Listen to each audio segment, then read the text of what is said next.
What's up everyone, welcome to my latest video. In this video I'm going to share 5 tips for the SP404-MK2 and I hope these are going to make your life a little bit better. It can be quite frustrating navigating this unit, so these tips will hopefully help and save you a bit of time along the way as well. So let's get straight into the first one. This device is used quite a lot for making loops, but it's quite hard to get those loops perfect. There is a little tool in here which makes life a little bit faster, and I think it's really good to know, especially if you're someone that resamples a lot and makes loops in that way. This is going to save you a lot of time. So I've got pad 8 here. This is a resampled loop of a beat and I'll just show it to you.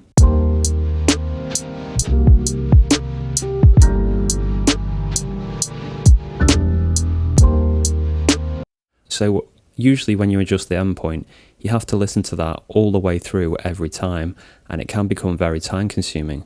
Luckily there is a way around this, and it's using the roll button. So you can see here that it's already flashing.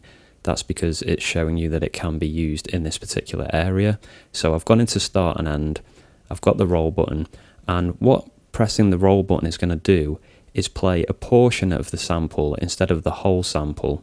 And it's going to be near the end of the loop here, and it's just going to make finding that endpoint a lot easier. So let me show you this in action.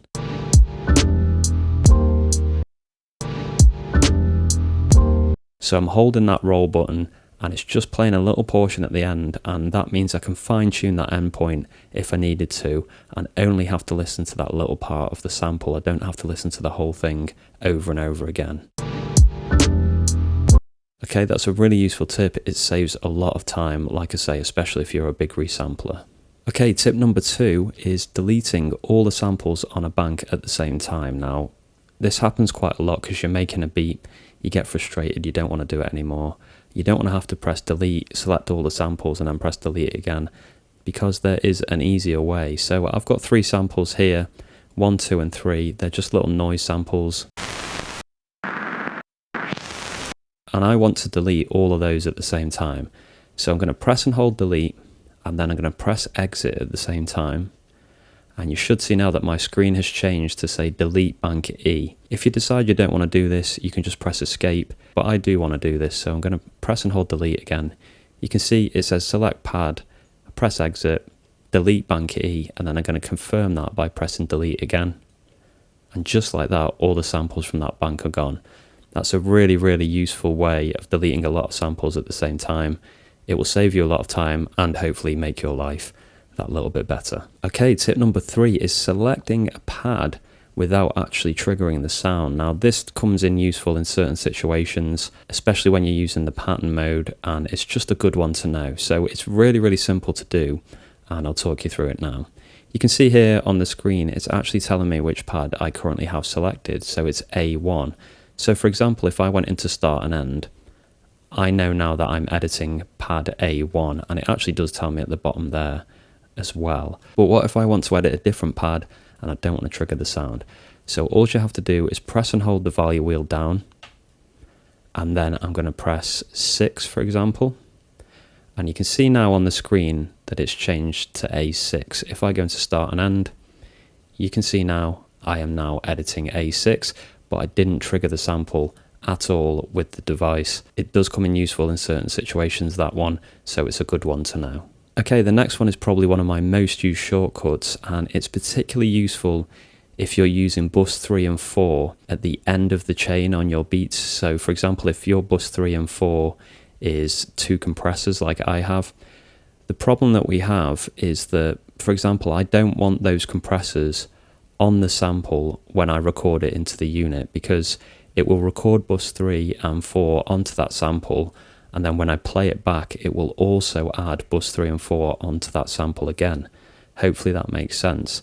So we need to regularly be able to mute bus 3 and 4, particularly when we're recording in samples and also when you're resampling as well.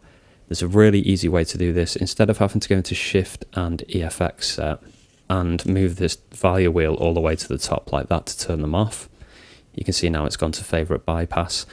We don't want to have to do that every time we don't want bus 3 and 4 on, and there is an easier way. Again, it's with the value wheel. Hold that down and press bus FX.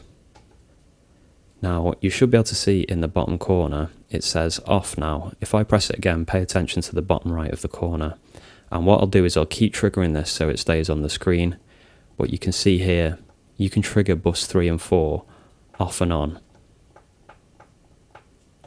It's really simple, that shortcut, but that is just so unbelievably useful for a number of different reasons. So yeah, that is another one that's going to make your life a lot better, especially when using the SP404-MK2.